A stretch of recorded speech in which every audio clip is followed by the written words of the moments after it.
ফিলিপিন, বিশ্বের চতুর্দিকে মুসলমানরা আজকে ইহুদি খ্রিস্টানদের অত্যাচারের সম্মুখীন হচ্ছে, হোমলেস হচ্ছে, স্টেটলেস হচ্ছে, বাড়িঘর হারা হচ্ছে। তার মানে কি, কোরআন যাদের কাছে থাকবে তারা সব সময় মার খাইতে থাকবে? এটা কি বুঝে নিতে হবে নাকি? না, আসল ঘটনা কি? আল্লাহ রাব্বুল আলামিন কোরআন শরীফে বলেছেন, সূরা তাহার শুরুতে, পড়েন সবাই, বিসমিল্লাহির রাহমানির রাহিম। তাহা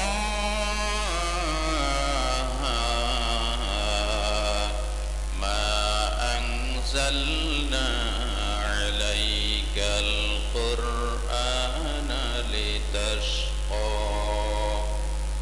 রব্বুল আলামিন বলেন, ও নবী, আমি আপনার উপর এই কোরআন শরীফ এই জন্য নাজিল করি নাই যাতে আপনি ভাগ্যহারা হবেন, ভাগ্য বিবর্জিত হবেন, দুঃখে দুঃখে মরবেন। এই জন্য এই কোরআন শরীফ আমি নাজিল করি নাই। এই কোরআন যাদের কাছে থাকবে, এই কোরআন যে জাতি ফলো করবে, ব্যক্তি, পরিবার, সমাজ ও রাষ্ট্রে যারা এই কোরআনের বিধান দিয়ে চলবে, আল্লাহ পাক বলেন তারাই পৃথিবীকে ডমিনেট করবে, তারা ডমিনেটেড হবে না। তারা পৃথিবীকে শাসন করবে, শাসিত তারা হবে না। কথা ঠিক কিনা বলেন? আল্লামা ইকবাল বলেন, ও জামানা মে মুআজ্জাজতে মুসলমান হোকর,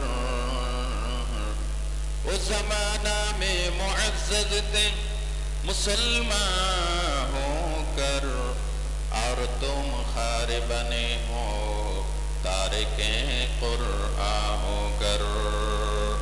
সেই যুগের মুসলমানেরা কোরআনকে ব্যক্তি, পরিবার, সমাজ ও রাষ্ট্রে মানার কারণে গোটা পৃথিবীতে তাদের বিজয় কেতন উড়েছে। আর আজকে ব্যক্তি থেকে শুরু করে রাষ্ট্র পর্যন্ত, আন্তর্জাতিক পর্যায় পর্যন্ত কোরআনের বিধান পরিত্যাগ করার কারণে আজকে মুসলমানরা মার খাচ্ছে। কথা ঠিক না বেটি? আজকের এই জুমাতুল বিদায়, এই জন্য আমাদেরকে সিদ্ধান্ত নিতে হবে, কোরআন বুঝবো, কোরআন মানবো, নিজের ছেলে মেয়েদেরকে কোরআনের শিক্ষা দেব। কোরআনের শিক্ষা চাইতে দামি কোন শিক্ষা পৃথিবীতে আর নাই। ঠিক না বেটি? আল্লাহ রাব্বুল আলামিন হযরত আদম আলাইহিস সালামকে জান্নাত থেকে যখন দুনিয়াতে পাঠিয়ে দিয়েছেন, তখন তিনি বিদ্ধ হয়ে গিয়েছেন, ভয়ে ভয়ে ছিলেন, আল্লাহ আমাকে আবার ওই জান্নাতে নিবেন কিনা। আল্লাহ রাব্বুল আলামিন সাথে সাথে কোরআনের বাণী নাজিল করে আদমকে সান্ত্বনা দিয়েছেন। রব্বুল আলামিন সূরাতুল বাকারাতে 38 নম্বর আয়াতে কথাটা তুলে ধরেছেন, ফা ইম্মা ইয়াতিয়ান্নাকুম মিন্নি হুদান ফামান তাবিআ হুদায়া ফালা খাউফুন আলাইহিম ওয়ালা হুম ইয়াহজানুন। বলেন আল্লাহু আকবার। আল্লাহ পাক বলেন, আদম, ভয় পাওয়ার কোনো কারণ নাই। আমার পক্ষ থেকে যে বাণী তোমার কাছে যাবে, ফামান তাবিআ হুদায়া, এই হেদায়েতের অনুসরণ যারা করবে, ফালা খাউফুন আলাইহিম, তাদের জন্য কোনো চিন্তা নাই, ভয় নাই, ওয়ালা হুম ইয়াহজানুন, কবরে হাসরে ফুলসিরাতে তাদের জন্য কোনো চিন্তার কারণ নাই। এই কোরআন তাকে জাহান্নাম থেকে বাঁচিয়ে দিবে। কোরআনের শিক্ষা এত গুরুত্বপূর্ণ, আল্লাহ রাব্বুল আলামিন ইচ্ছা করলে 30 পারা কোরআন নবীর কলবে ঢেলে দিতে পারতেন, একসাথে, পারতেন কিনা? কিন্তু আল্লাহ তা করেন নাই। বিশ্ব নবী মুহাম্মদুর রাসূলুল্লাহ সাল্লাল্লাহু আলাইহি ওয়াসাল্লাম 40 বছর পর্যন্ত একটা ইউনিভার্সিটিতে লেখাপড়া করেছেন। সেই ইউনিভার্সিটির নাম হচ্ছে আল হেরা ইউনিভার্সিটি। কি নাম? কি নাম? হেরার গুহাই তোমারি দেহ, আসমান থেকে নামে আল কোরআন। বাংলো সবার বল তোমার পরে, আসলো কোরআনের ছায়া তলে।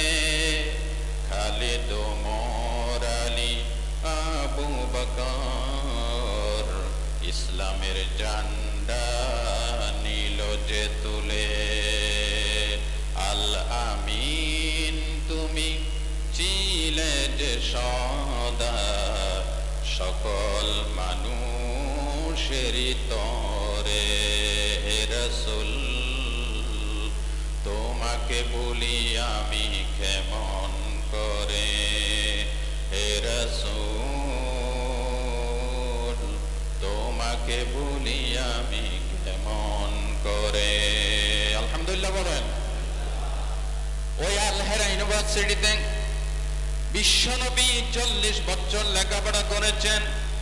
আল্লাহ ইচ্ছা করলে নবীকে পৃথিবীর কোন শিক্ষকের কাছে, কোন মানুষের কাছে লেখাপড়া করাতে পারতেন। আল্লাহ কি তা করেছেন? আরো জোরে বলেন করেছেন। আল্লাহ রাব্বুল আলামিন পৃথিবীর কোন মানুষকে নবীর শিক্ষক বানান নাই। কারণ হচ্ছে আমার নবী বিশ্ববাসীর মডেল, বিশ্ববাসীর শিক্ষক। নবীর চাইতে বড় শিক্ষক আর কেউ নাই পৃথিবীতে, এমন কেউ নাই। আমার নবীকে বলবে মোহাম্মদ পড়ো শরীয় সারিয়া রশি দীর্ঘি, মোহাম্মদ পড়ো ABCD, মোহাম্মদ পড়ো আলিফ বা তা সা, এমন কেউ নাই। কারণ হলো পৃথিবীর মানুষের জ্ঞান সীমিত। এই সীমিত জ্ঞান দিয়ে বিশ্ব নবীকে কি শিখাবে? এই জন্য আল্লাহ রাব্বুল আলামিন বলেন, অসীম জ্ঞানের মালিক আমি আল্লাহ রাব্বুল আলামিন আমার নবীজির শিক্ষক হয়ে গেলাম। এই জন্য বিশ্বনবী বলেছেন, ইন্নামা বুইসতু মুআল্লিমা, আমি এসেছি কেবলমাত্র একমাত্র শুধুমাত্র শিক্ষক হিসেবে আমি নবী প্রেরিত হয়েছি। ওই বিশ্বনবী তার উপর যখন কোরআন নাজিল হতো, জিবরিল যখন কোরআন নিয়ে আসতেন, অন্যান্য নবীদের কাছে জিবরিল এসেছে একবার, দুইবার, তিনবার, সর্বোচ্চ মূসা আলাইহিস সালামের কাছে এসেছে 40 বার। কিন্তু আমার নবীর কাছে জিবরিল এসেছে 24,000 বার। আর জোরে বলেন। জিবরিল যখন কোরআন নিয়ে আসতো, যতটুকুন তেলাওয়াত করে শোনাতেন, বিশ্বনবী একটি অক্ষর যাতে বাদ না পড়ে যায়, বিশ্বনবী বারবার ঘন ঘন জিহ্বা নাড়াতেন, মুখস্থ করার জন্য তাড়াহুড়া করতেন। আল্লাহ রাব্বুল আলামিন নবীজির এতটুকুন কষ্ট বরদাস্ত করলেন না, সাথে সাথে আল্লাহ তাআলা কোরআনের আয়াত নাযিল করে দিলেন। রব্বুল আলামিন সূরাতুল কিয়ামার 16 নম্বর আয়াত থেকে বলেন, লা তুহাররিক বিহি লিসানাকা লিতা'জালা বি, ইন্না আলাইনা জামআহু ওয়া কুরআনা, ফাইযা ক্বরা'নাহু ফাত্তাবি' কুরআনা, সুম্মা ইন্না আলাইনা বায়ানা। জোরে সোরে বলেন আল্লাহু আকবার। আল্লাহ পাক বলেন, ও নবী, জিবরিল যখন কোরআন নিয়ে আসে, ওই কোরআন মুখস্থ করার জন্য আপনি জিহ্বাকে এভাবে ঘন ঘন নাড়াচাড়ার দরকার নাই। আমার জিবরিলের সাথে শুধুমাত্র একবার আপনি তেলাওয়াত করে যাবেন, আপনার সিনার ভিতরে কোরআন শরীফ মুখস্থ করায় দেওয়ার মালিক আমি আল্লাহ। শুধু মুখস্থ করাবো না, সুম্মা ইন্না আলাইনা বায়ানা, কোরআনের ব্যাখ্যা বিশ্লেষণ বয়ান আমি আল্লাহ আপনাকে শিখাবো। কোরআন শিক্ষা এত গুরুত্বপূর্ণ, নবীজি ভাবে চেষ্টায় রত থাকতেন, নবীজির গা দিয়ে ঘাম নির্গত হয়ে যেত। বিশ্ব নবী সাহাবীদেরকে লেখার জন্য পারমিশন দিতেন। নবীজির 1 ডজনের চাইতে আরো বেশি কাতেবে ওহী ছিলেন, ওহী লেখক ছিলেন। জোরে বলেন সুবহানাল্লাহ। তারা গাছের উপর লিখতেন, বাঁশের উপর লিখতেন, চামড়ার উপরে লিখতেন, গাছের বড় পাতার উপরে লিখতেন। আল্লাহ রাব্বুল আলামিন এই কোরআনকে সংরক্ষণ করতে করতে এমন পর্যায়ে নিয়ে এসেছে, এখন আমাদের সামনে কোরআন 30 পারা একসাথে বাইন্ডিং আকারে সুন্দর কভারে আছে না নাই? আরো জোরে বলেন আছে না নাই? আল্লাহ রাব্বুল আলামিন বলেন, ইন্না নাহনু নাযালনা যিকরা ওয়া ইন্না লাহু লাহাফিজুন। জোরে বলেন আল্লাহু আকবার। আল্লাহ বলেন, এই কোরআন আমি নাজিল করেছি, এই কোরআন সংরক্ষণের মালিক আমি আল্লাহ। আল্লাহ কোথাও বলেন নাই তাওরাত আমি সংরক্ষণ করব, জাবুর আমি সংরক্ষণ করব, ইনজিল আমি সংরক্ষণ করব। আল্লাহ বলেন আমি দায়িত্ব নিই নাই, দায়িত্ব নেই নাই বিদায় ওই কিতাবগুলির এখন কোনো পাত্তা নাই। ঠিক না বেঠিক? কোরআন সংরক্ষণের দায়িত্ব কেন নিলেন? কারণ হচ্ছে কোরআনের পর আর কোন কিতাব আসবে? কোরআনের শিক্ষাই একমাত্র শিক্ষা। এই শিক্ষাকে হেফাজত করার জন্য আল্লাহ রাব্বুল আলামিন বলেছেন, আমি নিজে দায়িত্ব নিয়েছি। গোটা পৃথিবীর সমস্ত কোরআন যদি জ্বালিয়ে দেওয়া হয়, এরপরে সমস্ত হাফেজরা যদি মারা যায়, এরপরও কোরআন সংরক্ষণ করবেন কে? ভাই ও বন্ধুগণ, এই কোরআনের শিক্ষা নিজে গ্রহণ করেন, নিজের ছেলে মেয়েদেরকে কোরআনের শিক্ষা দেন। আপনাদেরকে উদাহরণটা বারবার আমি দিয়েছি, বোধহয় আপনাদের মনে আছে। আপনার ছেলেকে আপনি ডাক্তার বানান, কোনো সমস্যা নাই, ইঞ্জিনিয়ার বানান, কোনো সমস্যা নাই। আপনার ছেলেকে আপনি উকিল বানান, জজ বানান, কোনো সমস্যা নাই। কিন্তু ছোট্টবেলায়, জীবনের সকাল বেলায় যদি কোরআনের শিক্ষা না দেন, আপনার এই ছেলে আপনাকে জাহান্নামে নিয়ে যাবে। কথা ঠিক? এই উদাহরণ দিতে গিয়ে আমি বলেছিলাম, সকাল বেলায় খালি পেটে যদি কেউ পেঁয়াজ খায়, কথা বুঝেন? কি খায়? সকাল বেলায় খালি পেটে যদি কেউ পেঁয়াজ খায়, এরপরে গলা পর্যন্ত বিরিয়ানি, নাক পর্যন্ত জর্দা, কাবাব, ফিরনি সবকিছু খাইলো, ডেকুর উঠলে কিসের ডেকুর উঠবে? ভালোই তো বুঝেন। আপনার এই ছেলেকে জীবনের সকাল বেলায় আলিফ বা তাসা শিখান, কোরআনের আলো, কোরআনের জ্ঞান ঢুকাইয়ে দেন। এরপর আপনার এই ছেলে ইউনিভার্সিটিতে যাক, কলেজে যাক, বিশ্ববিদ্যালয়ে যাক, আপনার এই ছেলে কখনো নাস্তিক হবে না। এই ছেলে ডেকর মারলে কোরআনের ডেকরি মারবে। ঠিক কিনা বলেন? কোরআন থেকে মাহরুম করে দিচ্ছি। আমি আজকের এই জুমা থেকে দাবি জানাই, সংখ্যাগরিষ্ঠ মুসলিম দেশে প্রত্যেকটি শিক্ষা প্রতিষ্ঠানে মুসলিম ছাত্র ছাত্রীদের জন্য ক্লাস 5 থেকে শুরু করে একেবারে মাস্টার ডিগ্রি পর্যন্ত কোরআন হাদিস শিক্ষা বাধ্যতামূলক করা হোক। আপনারা আমার কথার সাথে একমত? এই ছেলেগুলি ভূগোল পড়ে, খগোল পড়ে, ইতিহাস, দর্শন সবকিছু পড়ে, কিন্তু ভদ্রতা নাই, দাঁড়িয়ে পেশাব করে। আছে না নাই? এক বড় শিক্ষিত লোক বিদেশ থেকে, ইউরোপ থেকে লেখাপড়া করে আসছে, তার বাপ মারা গেছে, বাবার জানাজায় আসছে। জানাজায় আসার পর জানাজার নামাজের সালাম ফিরানোর সাথে সাথে এই লোকটি হাও মাও করে কান্নাকাটি শুরু করলো। লোকেরা বলতেছে, ভাই সবার বাপ কি বেঁচে থাকে, কাঁদবেন না। না ভাই, আমি বাবার জন্য কাঁদছি না, নিজের উপর নিজেকে নিজের কাছে তিক্ত মনে হচ্ছে। কেন? বলে আমার বাবা আমাকে বাংলাদেশে লেখাপড়া করেছে, বাংলাদেশে লেখাপড়াই হয় না, আমাকে উচ্চ শিক্ষা, উচ্চ ডিগ্রি লাভ করার জন্য বিদেশ পাঠিয়ে দিয়েছে। আজকে আমি বহুত বড় শিক্ষিত লোক, বহুত বড় আমি ব্যারিস্টার, জজ, কিন্তু আমার বাবা মারা গেল। বাবার শেষ বিদায়ে জানাজার নামাজে যে একটি দোয়া পড়বো, সে দোয়াটাও বাবাকে উপহার দিতে পারলাম না। আমার চাইতে হতভাগার কে আছে?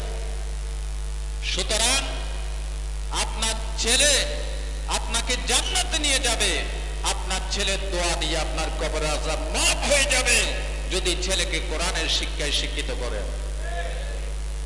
ঠিক না বেটি? ওই যে আপনাদেরকে বলেছিলাম, ছেলেকে কোরআন হাদিস শিখায় নাই। বাবা মরছে, মরার পর ছেলের চরিত্র তো ভালো না। তার একজন বন্ধু আছে, বন্ধু এসে বলতেছে, বল্টু চল, মন খারাপ করে আর কয়দিন থাকবি? সবার বাবা কি তাকে, চল। কোথায়? ইন্ডিয়ান ফিল্ম আসছে নতুন, ওটা দেখাবো, ওটা দেখলেই বাবা মরার সব চিন্তা টেনশন দূর হয়ে যাবে। নিয়ে গেছে, ইন্ডিয়ান ফিল্ম দেখে আসতেছে, রাত তখন 2টা-3টা, চতুর্দিকে নীরব নিস্তব্ধ। ইন্ডিয়ান ফিল্ম দেখে আসতেছে, হঠাৎ করে রাত 2টায় বাবার কবরের সামনে দিয়ে যায়। কবর দেখে আফসোস করতেছে, আরে বাবা, জীবনে তো আমাকে কোরআনের শিক্ষা দাও নাই, কোরআন শিখাও নাই, আমি ইন্ডিয়ান ফিল্ম দেখে আসতেছি, তোমাকে কি দেব বাবা, আমার কাছে দেওয়ার কিচ্ছু নাই, এই যত নাটক সিনেমা দেখছি সব তোমার কবরে দিয়ে গেলাম। এর চাইতে দুর্ভাগ্যের কথা, এর চাইতে হতাশাব্যঞ্জক কথা মুসলিম জাতির জন্য আর কিছু হতে পারে না। বাবা মারা যায়, মা মারা যায়, তাড়াতাড়ি করে ফটো ক্যাচ করে, কিভাবে বাবা মারা যাচ্ছে, কিভাবে দাদা মারা যাচ্ছে। কপাল পোড়া জাতি, বাবার জন্য সূরা ইয়াসিন পড়তে পারে না, ঠিক কিনা? আল্লামা আলী বলেছেন, মাস্টার হে নজর মে লড়কো কি শামত দেখিয়ে, মাস্টার হে নজর মে লড়কো কি শামত দেখিয়ে, उनकी फोटो लेते हैं पढ़ते नहीं सूरा यासीन है। আহারে হতভাগা, বাবা মরতেছে, মা মরতেছে, বাবার জন্য মার জন্য একটু কান্নাকাটি করে না, দোয়া করে না, সূরা ইয়াসিন পড়ে না, তাড়াতাড়ি ফটো উঠাই, বাবা কয় তারিখ মরছে, বাবা কিভাবে মরছে। কপাল পোড়া সন্তান, ঠিক কিনা বলো? এই সন্তান যদি জান্নাতি সন্তান বানাতে চান, কোরআনের শিক্ষার কোন বিকল্প। এরকম এক শিক্ষিত লোক বিদেশ থেকে আসছে, রমজানের দিনে দিনের বেলায় সে খাচ্ছে। বাবা বলতেছে, কিরে বাবা, এটা রমজান মাস না, তুমি যে দিনের বেলায় খাচ্ছ? ছেলে বলতেছে, বাবা হোয়াট ইজ রমাদান, রমজান কাকে বলে? এটা ছেলের দোষ নয়, এটা আপনার দোষ। আপনি ছেলেকে মুহররম, সফর, রবিউল আউয়াল, রমজান, শাওয়াল, জিলকদ এগুলি শিখান নাই। আপনি ছেলেকে বৈশাখ জ্যৈষ্ঠ শিখিয়েছেন, জানুয়ারি ফেব্রুয়ারি শিখিয়েছেন।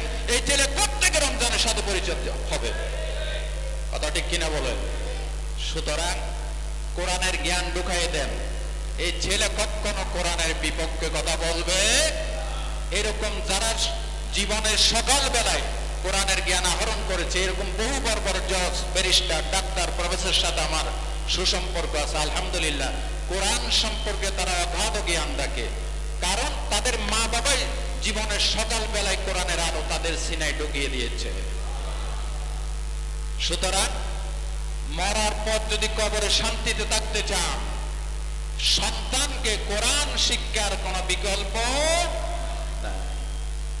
যদি কোরআন না শিখেন, এই কথা মনে রাখেন, ছেলেকে যদি গুন্ডা বানান, ছেলেকে যদি চোর ডাকাত বানান, কোরআন থেকে যদি বঞ্চিত করেন, খোদার কসম আপনার কবরে শিয়াল কুকুর যাবে, এই ছেলে আপনার কবরে দ্বারে বসা যাবে না, ঠিক না বেটি? কোরআন শিখাও ছেলে মেয়েকে ওহে মুসলমান, জান কবজের সময় তোমার হইবে রে আসান, জান কবজের সময় তোমার হইবে রে আসান। কোরআন শিখাও ছেলে মেয়েকে ওহে মুসলমান, জান কবজের সময় তোমার হইবে রে আসান। একটি ছেলে আলেম হলে পড়বে কোরআন মরণ কালে, তাকে বেড়ে ঈমান, জান কবজের সময় তোমার হইবে রে আসান। আল্লাহ কবুল করুন, বলেন আমিন। একটা ছেলেকে কোরআন আলেম বানান, হাফেজে কোরআন বানান, লাভ হবে না লস হবে? এই কোরআনের নিজেও শিক্ষা করুন, ছেলে মেয়েদেরকে শিক্ষা দেন। কোরআনের নোটটা নিয়ে যদি কবরে ঢুকতে পারেন, কোরআনের শিক্ষা আমল নিয়ে যদি কবরে ঢুকতে পারেন, আপনার কোনো টেনশন নাই। আল্লাহর নবী বলেছেন, মুজামুল আওসাত বিশাল হাদিস গ্রন্থের কিতাব, এই কিতাবের ভিতরে সহিহ সনদে একটি হাদিস এসেছে। হযরত আবু হুরায়রা বর্ণনা করেন, ইউতার রাজুলু ফি কবরিহি ফাইজা উতিয়া মিন কিবালি রাসিহি দাফাআতুহু তিলাওয়াতুল কুরআন। আল্লাহর নবী বলেন, মুত্তাককে যখন কবরে রাখা হয়, যখন মাথার দিক থেকে আযাব আসে, জাহান্নামের আগুন তাকে আক্রমণ করার জন্য আসে, মাথার দিক থেকে কোরআন শরীফ এই আযাবকে দূর করে দেয়। মাথার দিকে কোরআন প্রতিবন্ধক হয়ে দাঁড়ায়। বিশ্বনবী আরো বলেছেন, ফাইজা ওয়াইজা উতিয়া মিন কিবালি ইয়াদাইহি দাফাআতহু সাদাকা, যখন সামনের দিকে আযাব আসে, তখন দান সদকা যে আল্লাহর রাস্তায় করছিল, হালাল মাল থেকে দান সদকা এসে প্রতিবন্ধক সৃষ্টি করে দেয়। সুবহানাল্লাহ বলুন। বিশ্বনবী আরো বলেছেন, ওয়াইজা উতিয়া মিন কিবালি রিজলাই, যখন পায়ের দিক থেকে আযাব আসে, দাফাআহু মাশিয়ুহু ইলাল মসজিদ, মসজিদে যে পায়ে হেঁটে হেঁটে এসেছে, এই মসজিদে পায়ে হেঁটে আসার সবটা পায়ের দিক থেকে আযাবকে বাধা প্রদান করে। কোরআন যদি নিয়ে যেতে পারেন, কোরআনের শিক্ষা নিয়ে যেতে পারেন, তাহলে আর কোনো টেনশন। আল্লাহ নিজেই বলেছেন, ফামান তাবিআ হুদায়া ফালা খাউফুন আলাইহিম ওয়ালা হুম ইয়াহজানুন। কোরআনের শিক্ষা শিক্ষিত হন, কোরআনের আমলকে সাথে নিয়ে যান, আপনার কবরের আযাব মাফ হয়ে যাবে। ভাই ও বন্ধুগণ, এমন কিছু লোক আছে যারা মারা যাওয়ার পর কবরের ভিতরে মুনকার নাকির তাদের লাশকে খুঁজে পাবে না। বিশ্বনবী বলেছেন, মানুষ যখন মারা যায়, উপরে মাটি দেওয়ার পর দাফনকারীরা 40 কদম যাইতে নাই যাইতে কবরের মাটি ভেদ করে নীল চক্ষু ভয়ঙ্কর আকৃতির দুইটা ফেরেশতা কবরে প্রবেশ করে। একজনের নাম হচ্ছে মুনকার, আরেকজনের নাম কি? আরেকজনের নাম কি? মুনকার নাকির। আল্লাহর নবী বলেন, এই 40 কদম যখন তারা চলে যায়, তখন ফেরেশতা দুঃখে তাকে প্রশ্ন করে, কিন্তু কোরআনের শিক্ষা যদি, কোরআনের আমল যদি নিয়ে যেতে পারেন, কবরে ঢুকে ফেরেশতারা দেখবে বিশাল একটা পাখি ডানা বিস্তার করে কবরের ভিতরে বসে আছে। ফেরেশতারা ঢুকে বলবে, ব্যাপার কি? পাখিকে বলবে, তুমি কে? বলে, আমি আল্লাহর পক্ষ থেকে একটা পাখি হয়ে এসেছি। বলে, একটু আগে যে লোকটাকে দাফন করা হলো, তুমি কি এই মুর্দার এই লোকটাকে তুমি দেখেছো? বলে, হ্যাঁ, এই লোকটাকে আমি আমার পাকার নিচে আমি ঘুম পাড়িয়ে রেখেছি। ফেরেশতারা বলবে, একে বের করে দাও। তখন ফেরেশতাদের সাথে পাখির তর্ক বিতর্ক হবে, ঝগড়া হবে, মিষ্টি ঝগড়া, মারামারি না, মিষ্টি ঝগড়া হবে। ফেরেশতারা বলবে, ওকে বের করে দাও। পাখি বলবে, তোমাদের যদি এত দাপট থাকে, তোমরা নিজেরাই আমার পাকার নিচ থেকে বের করে নাও। আরো জোরে বলে, তোমাদের যদি এত শক্তি থাকে, তোমরা নিজেরাই বের করে নাও। মুনকার নাকির ফেরেশতা ওই পাখির পালকের নিচে ঢুকবে, তন্ন তন্ন করে দেখবে, কিন্তু লাশ খুঁজে পাবে না। পাখিটা বলবে, কি ব্যাপার, খুঁজে পেলে না? বলে, পাই নাই। তুমি কে? ফেরেশতা বলবে, ও পাখি তুমি কে? বলে, আমাকে চিনো নাই? যে লোকটা একটু আগে এখানে দাফন হলো, আমি হচ্ছি তার জীবনের ভালোবাসার কোরআন। এই লোকটি আমাকে তাহাজ্জুদে তেলাওয়াত করেছে, রাতের বেলায় কোরআন তেলাওয়াত করে কেঁদেছে। আমি কোরআনের জন্য জিহাদের ময়দানে রক্ত দিয়েছে, আমি কোরআনের বিধানকে মেনে চলেছে, আল্লাহকে ভয় করে চলেছে। তোমরা কি আমাকে চিনো নাই? আমি হচ্ছি তার জীবনের ভালোবাসার কোরআন। আল্লাহ রাব্বুল আলামিন ফেরেশতাদেরকে ডাক দিয়ে বলবেন, ও ফেরেশতারা, আমার যে বান্দা বান্দি কোরআনকে সাথে নিয়ে আসবে তাদের কবরে প্রবেশ করার দরকার নাই। আল্লাহু আকবার। সুতরাং ও ভাইরা, ওই পাখি আরো বলবে, ও ফেরেশতারা, এই মুদ্দারকে, এই আমলকারীকে আমার পাকার নিচে ঘুম পাড়িয়েছি, খবরদার ডিস্টার্ব করো না, আমি তাকে ছাড়ব না, কারণ এই লোকটি আমি কোরআনকে ছাড়ে নাই। জোরে বলেন সুবহানাল্লাহ। আমি তাকে ছাড়ব না।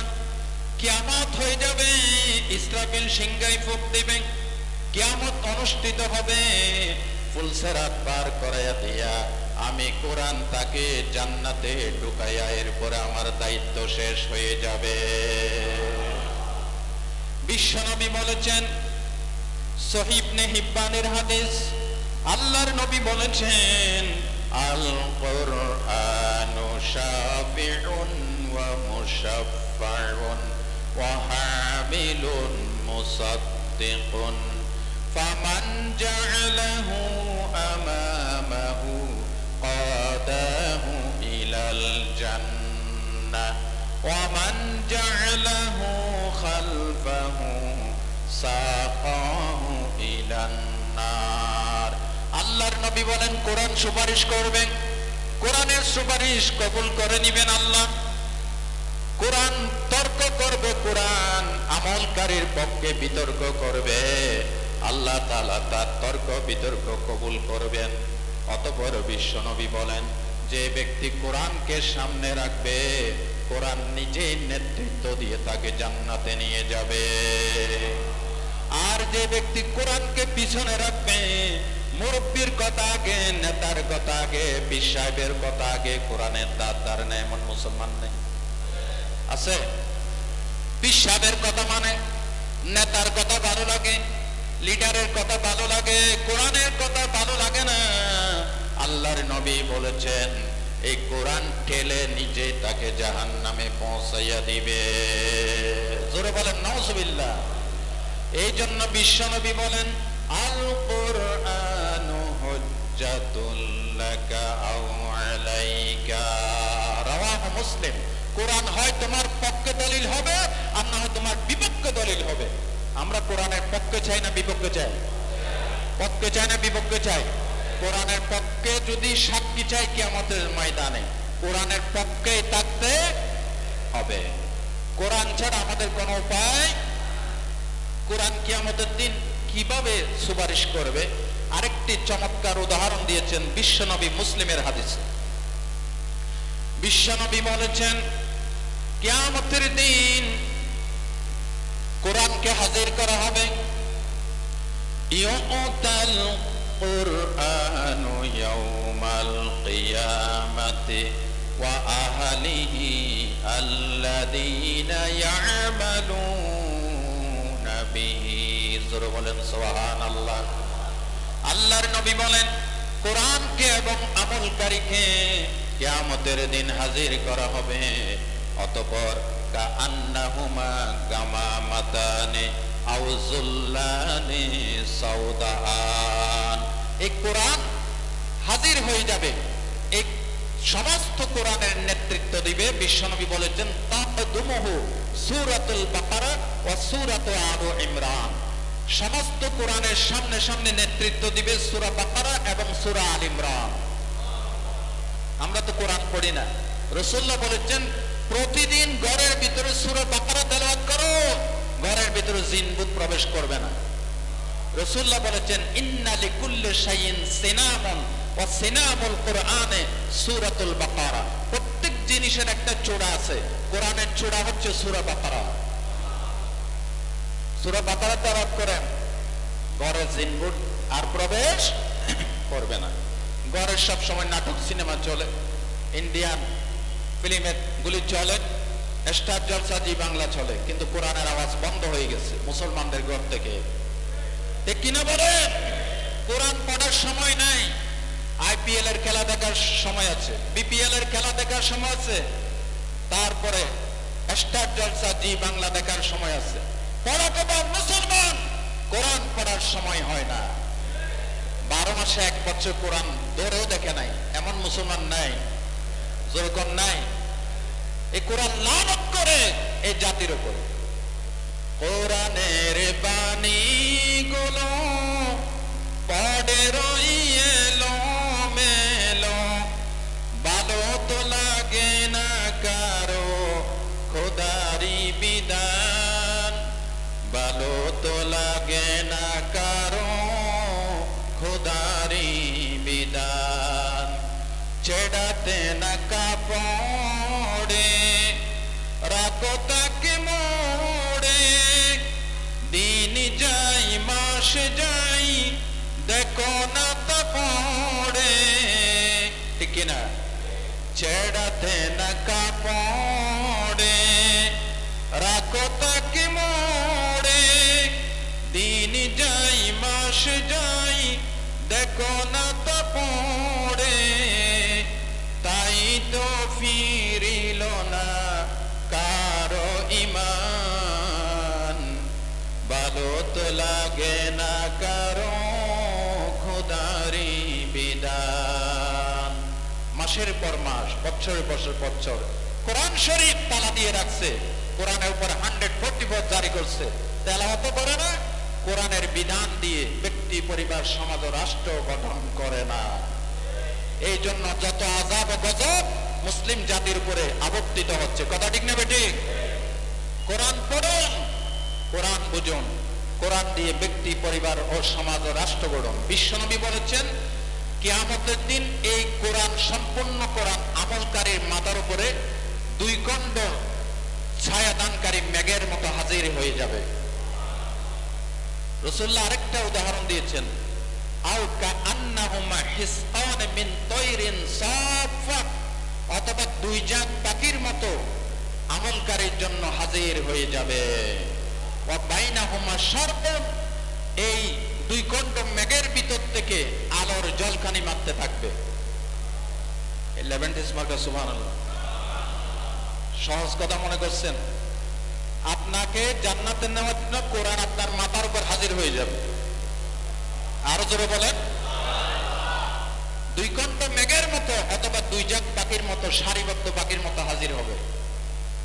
ওয়াতাহাজ্জানে আন সাহিবিহিমা, বিশ্বনবী বলেছেন আমলকারীর জন্য আল্লাহর সাথে তর্ক বিতর্ক করতেই থাকবে কোরআন। এখন যে কোরআন দেখছেন কাপড়ের উপর লিখিত, এটা তো আসল কোরআন না। আসল কোরআন হচ্ছে লৌহে মাহফুজে।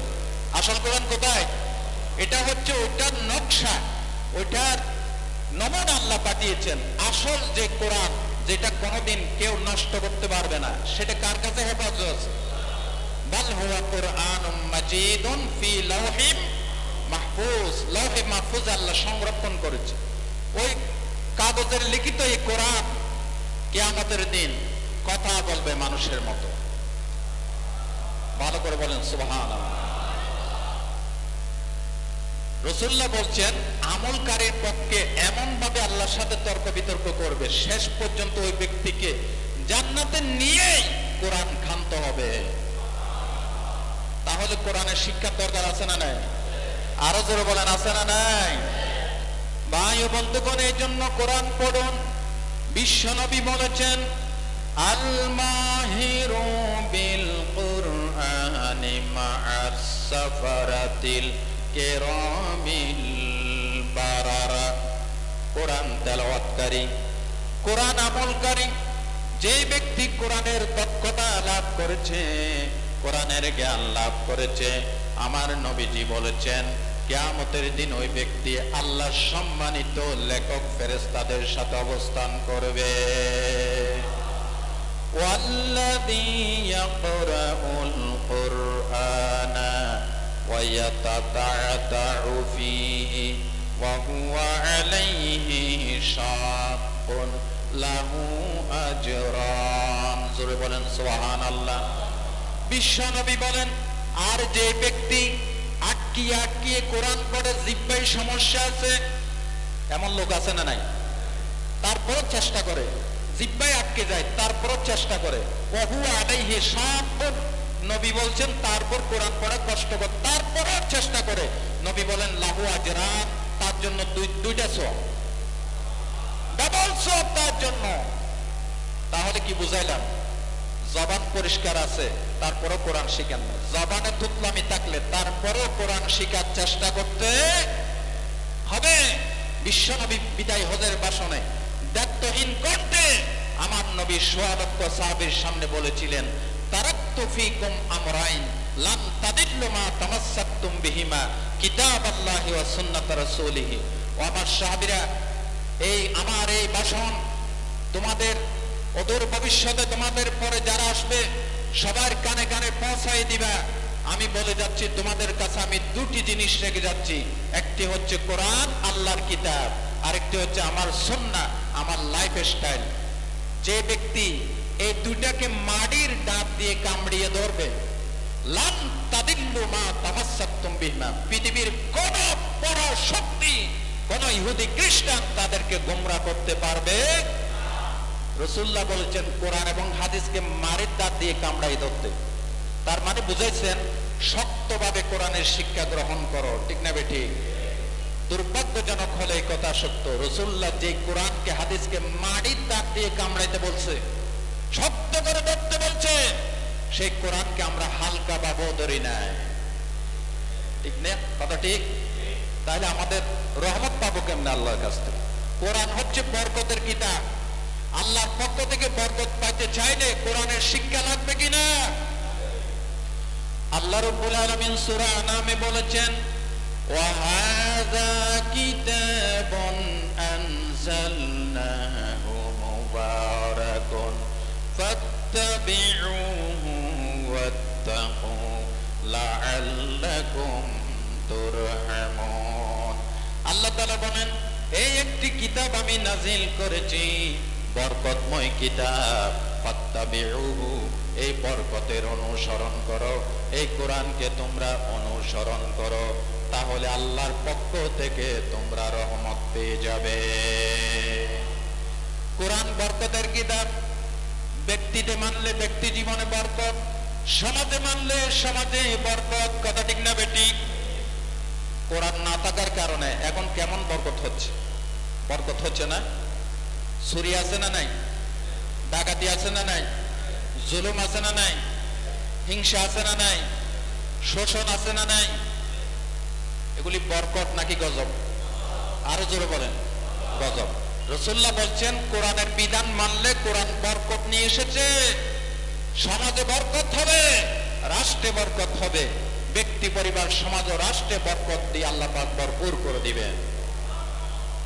আজকে ঘরে অশান্তি, বাইরে অশান্তি, বাবাও কোরআন জানে না, ছেলেও জানে না, সুতরাং কোরআন বিবর্জিত ছেলে, চরিত্রহীন ছেলে, একটা গুন্ডা, আরেকটা চোর, আরেকটা ডাকাত, আরেকটা হাইজাকার, লুটেরা, কথা কি ঠিক না বেঠিক? স্ত্রীর চরিত্র ভালো না, স্ত্রী কোরআন শিখে নাই ছোট্টবেলায়, এরপরে জড়াইছে পরকীয়াতে কলেজ লেভেলে, এরকম আছে না নাই? স্বামীও স্ত্রীকে বিশ্বাস করে না, স্ত্রীও স্বামীকে বিশ্বাস করে না, কোরআন বিবর্জিত ঘর। ওই যে আপনাদেরকে বলেছিলাম, স্বামী স্ত্রী ঘুমাই আছে, স্ত্রী মোবাইলটা চার্জে লাগানো ছিল, হঠাৎ করে মোবাইল জ্বলে উঠছে, স্বামী বলতেছে কি ব্যাপার এত রাত্রে মোবাইল জ্বলে কেন? কাছে নিয়ে দেখতেছে, দেখে বলতেছে এদিকে আরামজাদি, এত রাত্রে তোকে বিউটিফুল লেখে কে পাঠিয়েছে? আমার বয়স চলে এখন 50-60 বছর, কে লিখবে বিউটিফুল? কই কই দেখি তো। গিয়ে দেখতেছে, দেখে বলতেছে আমার মোবাইলটা চার্জারে লাগানো ছিল, ভবিষ্যতে কিছু পড়লে চশমা দিয়ে পড়বে, আমার মোবাইলটা চার্জ ফুল হয়েছে, এখানে লেখা হচ্ছে ব্যাটারি ফুল, তুমি পড়তেছো বিউটিফুল। সুতরাং কোরআন বিবর্জিত। স্বামীও কলেজ লেভেলে পরকিয়া করত, স্ত্রীও পরকিয়া করে, কোরআনের শিক্ষা নাই, কথা ঠিক না বেটি? যার কাছে কোরআনের শিক্ষা আছে, কোরআনের আলো আছে, ওই স্বামী স্ত্রী বিয়ের আগে হোক পরে হোক কখনো পরকিয়া করতে পারে না। সুতরাং স্ত্রী স্বামীকে বিশ্বাস করে না, স্বামীও স্ত্রীকে বিশ্বাস করে না। স্ত্রীর যে চাহিদা স্বামী ওই চাহিদা স্ত্রীর কাছ থেকে পায় না। রাত 2টা-3টা কোটিপতি যার ঘরে কোরআন নাই এসেছে, অনেক খাটানি দিয়ে আসছে, স্ত্রী হাতের একটু রান্না খাবে, স্ত্রী পাশে বসে আদর যত্ন করে খাবার পরিবেশন করবে তা না। স্ত্রী দেখলো ভ্যানিটি ব্যাগ একটা নিয়ে গড় গড় করে চলে যাচ্ছে। কই যাও? আমার অনেক ব্যস্ততা, আমার পার্টি আছে, আমি আমার বয়ফ্রেন্ডের কাছে যাই, টেবিলে খাবার দেওয়া আছে, চাকরানি খাবার দিয়ে রাখছে, খাও গিয়ে। কথা ঠিক? আর গরিব মানুষ, তার কাছে টিভি নাই, তার ঘরে ফ্রিজ নাই, তার জাগতিক কোন সুখ সৌন্দর্য নাই, কিন্তু তার কাছে কোরআন আছে, তার স্ত্রীর কাছে কোরআন আছে। এই রিকশাওয়ালার স্বামী, গরিব স্বামী যখন বাইরে থেকে আসছে, দামি তার কাছে ঘরে কোনো খাবার নাই, মোটা ঝালের ভাত, আলু ভর্তা, ডাল, পাতলা ডাল দিয়ে খাইতে দিছে। স্ত্রী, তার ঘরে ফ্যান নাই, এসি নাই, স্ত্রী টাকা দিয়ে বাতাস করতেছে আর শাড়ির আঁচল দিয়ে কপাল মুছে দিচ্ছে, বলতেছে স্বামী গো সারাদিন পরিশ্রম করছেন, আপনি আরেকটু খান, আরেকটু খান। একে বলা হয় জান্নাতি শান্তি। কথা ঠিক কিনা বলো? সুতরাং ঘরটাকে কোরআনের দুর্গ হিসেবে গড়ে তোলেন। ছেলেকে কোরআন শিখান, মেয়েকে কোরআন শিখান। নাচের মাস্টার রাখছেন, গানের মাস্টার রেখেছেন, কোরআন শিখার জন্য একটা শিক্ষক রাখতে পারেন না। ধিক্কার জানাই এই ধরনের গার্ডিয়ানকে, এই ধরনের মা বাবাকে। রবীন্দ্র সঙ্গীতের প্যানপ্যানানি শিখানোর জন্য নাচের মাস্টার, গানের মাস্টার রাখছেন, মাসে 3 দিন পড়াবে 10,000 টাকা সম্মানী। আর কোরআনের জন্য না পারতে একটা হুজুর রাখছে, মাসে মাত্র 500 টাকা, 1000 টাকা, তাও 3 মাসের বাকি। কথা ঠিক কিনা বলো? আলেম ওলামাদেরকে সম্মান দিতে জানে না যে জাতি, আলেমদেরকে প্রোভাইড করতে পারে না যে জাতি, নাচের মাস্টার, গানের মাস্টারকে সম্মান দেখায়, আলেম ওলামাকে, কোরআনকে সম্মান দেয় না, ওই জাতির উপরে কখনো আল্লাহর রহমত হবে না। কথা ঠিক কিনা বলেন? উচিত ছিল গানের মাস্টার, নাচের মাস্টারকে বিদায় করে হুজুরকে 10,000 টাকা বেতন দেওয়ার দরকার ছিল। কথা ঠিক কিনা বলেন? এখন যারা টিউশনি করে হুজুররা, ইউটিউবের মাধ্যমে যারা আমার ওয়াজটা শুনবে, বলবে আল্লাহ হুজুরকে তুমি বেশি করে হায়াত দাও। ঠিক কিনা বল? আমি কি কথা ভুল বলছি? কোরআনের পক্ষে বলছি না বিপক্ষে বলছি? ও আমার জাতি, আসো কোরআনের দিকে, আসো সুন্নাহর দিকে। কোরআন আমাদের বেঁচে থাকার দলিল। কোরআন হারিয়ে ফেলবেন, আপনি পৃথিবী থেকে হারিয়ে যাবেন, আপনার নাম নিশানা ইহুদি খ্রিস্টানরা মুছে দিবে। মুসলমানদের বেঁচে থাকার একমাত্র দলিল কি? আরো জোরে। মুসলমানদের সংবিধান কি? কোরআন আমাদের সংবিধান, কোরআন আমাদের জীবন বিধান। পড়েন সবাই, কোরআন আমাদের সংবিধান, কোরআন আমাদের জীবন বিধান। কোরআন সুন্নাহ ছাড়া অন্য কিছু মানলে তাকবে না মোদের ঈমান, তাকবে না মোদের ঈমান। কোরআন আমাদের সংবিধান, কোরআন আমাদের জীবন বিধান। এই সংবিধান কে তৈরি করছে? পৃথিবীর সংবিধানগুলি অ্যামেন্ডমেন্ট করতে হয়, জোড়া তালি দিতে হয়, সংযোজন বিয়োজন করতে হয়। খোদার কসম করে বলেন, আল্লাহ যে সংবিধান দিয়েছেন, সেই মুহাম্মদ রাসূলুল্লাহর কোরআন নাজিলের দিন থেকে আজ পর্যন্ত কোরআনে কোনো সংযোজন বিয়োজন করা লাগছে? কোরআনে কোনো ভুল ত্রুটি প্রবেশ করছে? জালিকাল কিতাব লা রাইবা, this is the book in which there is no doubt. এটি এমন একটি কিতাব যেখানে সন্দেহ তো নয়, সন্দেহের কোনো অবকাশও। এই সন্দেহ মুক্ত কিতাবকে যদি সংবিধান বানাতে পারেন, তাহলে এই জাতির কপালের দুঃখ গোছাবে, আর না হয় ওই ইহুদি খ্রিস্টানদের লাথিকেই মরবেন। ঠিক কিনা? কোরআনকে সামনে রাখেন, কোরআনকে নিজের নেতা বানান, তাহলে কোরআন আপনাকে শাফাআত করে জান্নাতে নিয়ে যাবে। আর যদি কোরআন না পড়েন, না বুঝেন, আল্লাহ রাব্বুল আলামিন সূরা তাহার ভিতরে বলেছেন, ওয়ামান আ'রাদা আন যিকরি فإن له معيشة ضنكا ونحشره يوم القيامة أعمى আল্লাহ তাআলা বলেন, যে ব্যক্তি আমার কোরআন থেকে মুখ ফিরিয়ে নিয়েছে, কোরআন পড়ে না, কোরআন বুঝে না, কোরআন আমল করে না, কিয়ামতের দিন আল্লাহ রাব্বুল আলামিন এই ব্যক্তিকে কবর থেকে অন্ধ করে উঠাবে। আরো জোরে বলেন নাউজুবিল্লাহ। এটা কোনো হাদিসও না, ডাইরেক্ট কি কোরআন। ওহী মাতলুব আর হাদিস হচ্ছে ওহী গায়রে মাতলুব। একটা ডাইরেক্ট ওহী আর একটা ইনডাইরেক্ট ওহী। এটা ডাইরেক্ট ওহী, আমার আল্লাহ সুবহানাহু ওয়া তাআলা বলছেন, এই কথার ভিতরে কোনো সন্দেহ। আল্লাহ বলছেন, কোরআন থেকে যারা মুখ ফিরিয়ে নিবে দুনিয়ার জীবনকে সংকীর্ণ করে দেব, কোটিপতি শান্তি উঠাই নেব, বরকত হবে না, ঘরে অশান্তি, পরিবারে অশান্তি, এমন রোগে আক্রমণ করবে, গোষ্ঠী বেচলেও ও রোগের পয়সা হবে না, ঠিক কিনা? দুনিয়ার সমস্ত মেডিকেলের ডাক্তার সবগুলি দিয়ে বোর্ড গঠন করলেও আল্লাহ রোগ ভালো করবেন না। আল্লাহ বলেন, দুনিয়ার জীবনকে আমি সংকীর্ণ করে দেব। এটার আরেকটা তাফসীর মুফাসসিরিন একরাম লিখেছেন, তার মৃত্যুর পর তার সন্তান তো একটা বারো না, এগুলি তার অর্জিত টাকাগুলি নাচে খরচ করবে, গানে খরচ করবে, মদ জুয়াতে খরচ করবে, কোরআন বিরোধী কাজে খরচ করবে। এই সবগুলি আযাব তার কবরে পৌঁছতে থাকবে। আরো জোরে বলেন নাউজুবিল্লাহ। আল্লাহ বলেন, কোরআন থেকে মুখ ফিরালে দুনিয়ার জীবনকে কঠিন করে দেব, সংকীর্ণ করে দেব। আর কি? ওয়া নাহশুরুহু ইয়াওমাল কিয়ামাতি আমা, কিয়ামতের দিন কবর থেকে উঠবে, চোখ থাকবে কিন্তু চোখে কোনো আলো থাকবে না। নাউজুবিল্লাহ বলতে ইচ্ছে করেন? লোকটি ডেকে ডেকে বলবে, আই রব, লিমা হাশারতানি আমা ওয়া কাদ কুনতু বাসীরা।